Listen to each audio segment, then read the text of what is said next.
All right, so I wanted to talk a little bit more about what got me serious about getting my debt and my student loans paid off. So it really, for me, started with the coronavirus pandemic in 2020. So in the state of Ohio, much like in many other places in the U.S., the governor issued a temporary law where medical, dental, vision, veterinary procedures that were deemed non-emergency had to be postponed until further notice. This was issued like same day, effective immediately, and there was no date given when this ban was going to be lifted.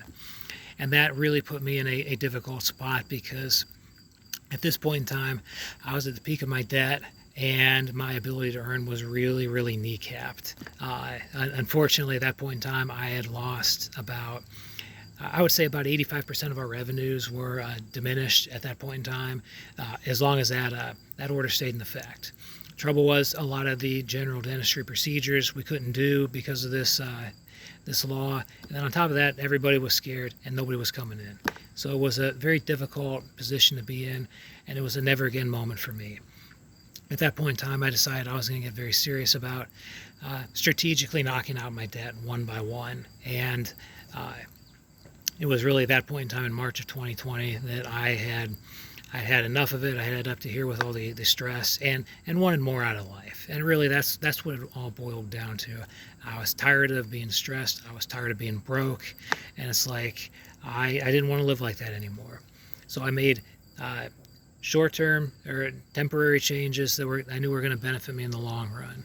At the time, they weren't very fun. A lot of times we had to tell friends or family members that were inviting us to do fun things. We had to tell them, no, sorry, we can't do that. We had to stay at home instead.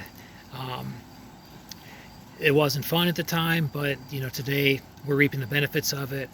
I'm not that far away from being completely debt-free. I believe within the next month or two, all my debts will be paid off, zero debt.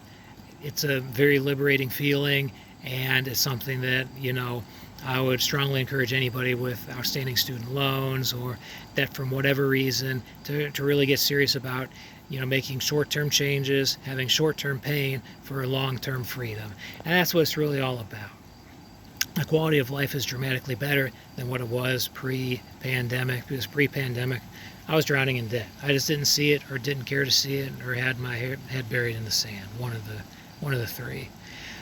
But again, life is a lot better, and that's really what I would like to help people see, is that there is, it may seem like hopeless, it may seem like there's no way out, there's no light at the end of the tunnel, but there always is. That's the upside. It may be bad, but most people are capable, despite their circumstances and despite what they may feel like, with some hard decisions, turning that boat around. I did it, and videos to come are going to really, really detail out exactly what we did. So stay tuned.